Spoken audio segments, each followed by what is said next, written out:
no 26-year-old girl. You don't need no 36-year-old girl. I do. This is your auntie talking to you. Take your old ass and get you a... Yes, I told that Shannon Sharpe, leave that white alone. I'm grateful I'm not 56 and trying. But you tried to say what you tried to say. Shannon Sharpe is in serious trouble, and it's not just about a $50 million lawsuit. His career, reputation, and even his closest friendships are falling apart. The woman suing him is just 19. The texts are disturbing. And the most shocking part, Monique warned him this would happen on his own show. He laughed it off. Now she's roasting him on stage while the internet watches his empire crumble. His $100 million podcast deal on hold. Sponsors pulling out, friends silent, and fans furious. This isn't just bad press. It's a full-on collapse. The truth is coming out fast, and what's buried in those leaked messages might ruin everything he built. So how did Shannon go from one of the most respected voices in sports to the center of one of the wildest scandals of the year? And why are people saying he brought it all on himself? Let's break it down. This didn't come out of nowhere. Shannon Sharpe was warned, clearly, and he ignored it, not behind closed doors, but right on camera in front of millions. Back in 2024, Monique sat across from him on Club Shay Shay and told him directly, stop chasing young women. She didn't sugarcoat it. She told him those girls don't care about him, only what he can offer, that someone would eventually flip the script and it wouldn't end well for him. Shannon just laughed. Now that the lawsuit has exploded, that clip is everywhere.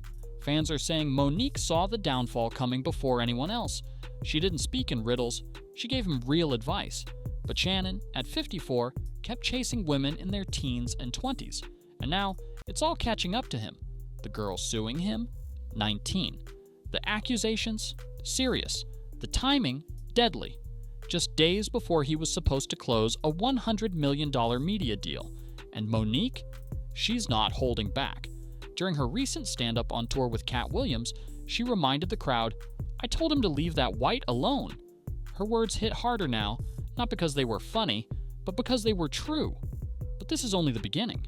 Just 3 days before Shannon Sharpe was expected to sign a $100 million podcast deal, everything came crashing down. A 19-year-old OnlyFans model named Gabriella filed a lawsuit accusing him of misconduct, and she's asking for $50 million in damages. The details? Disturbing. The evidence? Text, voice messages, and leaked screenshots that paint a troubling picture of their relationship. It wasn't just the accusations that shocked people, it was how fast everything fell apart. That massive deal tied to Shay Shay Media, the one that included all his shows like Club Shay Shay, Nightcap, 520 Podcast, and more, was suddenly frozen.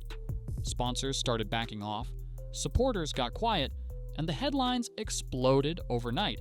Even fans who once defended him started switching sides when texts leaked, showing Shannon allegedly threatening the girl. The tone, the control, the language, it all left people stunned. This wasn't just a private scandal, it was a very public implosion. What makes it worse? Gabriella allegedly met Shannon when she was still a teenager. She refused to sign an NDA. That alone should have been a red flag. But instead of backing off, Shannon allegedly kept going, despite knowing the risks. And that's when things turned ugly. It wasn't just the lawsuit, it was what those leaked texts revealed that really set people off. Messages between Shannon and Gabriella started spreading online, and they weren't just inappropriate, they were disturbing. One message showed Gabriella saying she wanted Shannon to put a big black baby in her. But what really made people pause? Shannon only leaked her messages, not his. That silence raised questions. People started to wonder, why only show one side? What was Shannon hiding? Then came the theories. Fans and commentators pointed out the strange racial dynamics in the texts. Many believe Shannon was the one who introduced that kind of talk, and Gabriella was just playing along. Some even claimed he had a racial fetish, and that this wasn't the first time. Suddenly, the conversation shifted from a legal battle to something much deeper and darker, and it didn't help that Gabriella was extremely young and extremely skinny, barely out of her teens. People began to question Shannon's preferences, his boundaries, and his power in the relationship. One clip even resurfaced where he allegedly told Gabriella that if she lost enough weight, he'd buy her breast implants. Despite her already being underweight, that's when the backlash exploded. Online, fans called him out for being hypocritical, controlling, and reckless. Even people who once admired Shannon were now saying the same thing. He's not who we thought he was. But what came next was even worse. When the money got shaky, so did the friendships. Shannon Sharpe wasn't just dealing with a lawsuit, he was watching his empire collapse in real time. That $100 million podcast deal? Suddenly in limbo. Sponsors quietly backing out. And his so-called celebrity friends? Nowhere to be found. Sources close to Shannon say he expected support, especially from people he's helped or worked with in the past. But after Monique used his story in her stand-up, others started distancing themselves too. No one wanted to get caught in the crossfire. Even Shannon's most loyal fans started questioning him. Why was he so focused on impressing 19-year-olds when he had millions watching his every move? Why did he ignore advice from people like Monique, Cat Williams, and even Lil Yachty, who all warned him, directly or indirectly, about the kind of women he was chasing? And the timing couldn't have been worse. Just as he was gearing up to become one of the highest-paid voices in media, rivaling even Stephen A. Smith, everything he built was slipping away. Behind the scenes, network executives started having second thoughts. Public image matters, and Shannon's was spiraling. Big brands don't care if you're found guilty in court. They care about headlines, hashtags, and heat. And right now, Shannon was radioactive. But while the business side of things was falling apart, the personal side was getting even messier. This wasn't just about one mistake, this was a pattern, and fans had receipts. As the scandal spread, more clips of Shannon started resurfacing, and each one made him look worse. People weren't just upset about the lawsuit, they were disgusted by the double standards. Shannon allegedly offered Gabriella $10 million to walk away quietly. Yet in another clip, he's on camera saying he'd only give his own daughters $30,000 for their weddings. And not just that, he joked about serving fried catfish and spaghetti at their receptions to keep the costs down. That didn't sit right. One viewer summed it up perfectly. Willing to give an adult film worker millions to protect your reputation, but you can't shell out more than $30,000 for your daughter's big day? That's wild. And it kept getting worse. In a nightcap episode recorded around the same time, Shannon snapped during a live stream. While discussing something as tame as the NFL draft, he suddenly looked off camera and yelled, "Shut the F up," to someone behind the scenes. No warning, no filter, just raw anger. That clip exploded online. People started saying he wasn't just reckless in relationships, he was losing control altogether. Memes popped up, comment sections filled with people calling him unhinged and out of touch. For someone once known for cool confidence and polished media presence, this was a dramatic fall. But the biggest shift wasn't from strangers, it was from longtime supporters. Fans who had watched him for years started saying they were done. The tone in comment sections changed from curiosity to disappointment. They weren't just shocked, they felt betrayed. Then came another viral bombshell. Shannon once admitted on air that he paid for a married woman's divorce just because he wanted her. He believed she was the one, so he gave her the money to break things off with her husband. That, paired with everything else, made one thing clear. Shannon had a long history of manipulating power dynamics to get what he wanted, and fans weren't buying the charm anymore. Some started wondering if this wasn't just about one girl, but a pattern that had finally caught up to him. His dating preferences, his attitude toward women, the way he joked about relationships.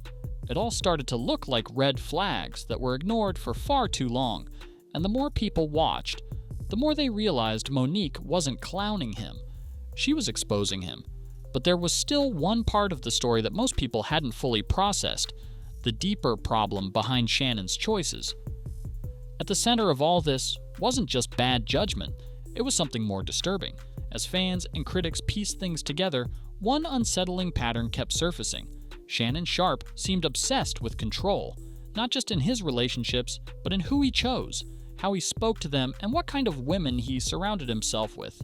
Gabriella wasn't just young, she was 19 when she met Shannon. Thin, extremely petite, and according to reports, allegedly told she needed to lose more weight just to satisfy him. That alone raised questions about Shannon's mindset. But what pushed things even further were the racially charged messages found in the leaked texts. Gabriella wrote things like wanting a big black baby, and mentioned phrases that many felt weren't coming from her. They were fed to her. Viewers started speculating that Shannon had a racial fetish, a disturbing dynamic where power, identity, and fantasy got tangled in ways that made people deeply uncomfortable. And Shannon's silence didn't help. He released Gabriella's side of the texts, but none of his own. That decision spoke volumes. If her messages were that extreme, why not share what he said to lead the conversation there? Commentators began pointing out that this kind of behavior is rarely spontaneous. It's shaped, it's coached, and when it happens between a 50-something public figure and a teenage content creator, the imbalance becomes impossible to ignore. Dr. Umar, among others, publicly condemned Shannon, not just for the scandal, but for chasing women so young that they're easier to mold. He even warned that no matter how the lawsuit plays out, Shannon's choices revealed something troubling about how he views relationships and power, and fans agreed.